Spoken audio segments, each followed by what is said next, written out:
مرحبا بكم في قناة فن المعادن، حيث يتحول حديد الخردة إلى تحف فنية.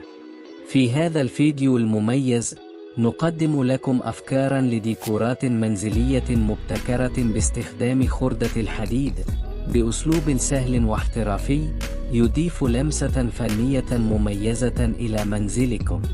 ستشاهدون خطوات مفصلة لتحويل القطع المهملة إلى ديكورات رائعة تضيف لمسة من الجمال والإبداع إلى أي زاوية في البيت.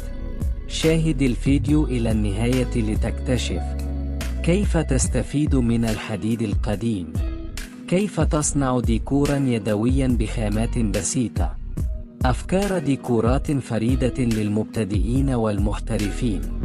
لا تنسى دعمنا بالاشتراك وتفعيل زر الجرس ليصلك كل جديد من فنون تشكيل المعادن.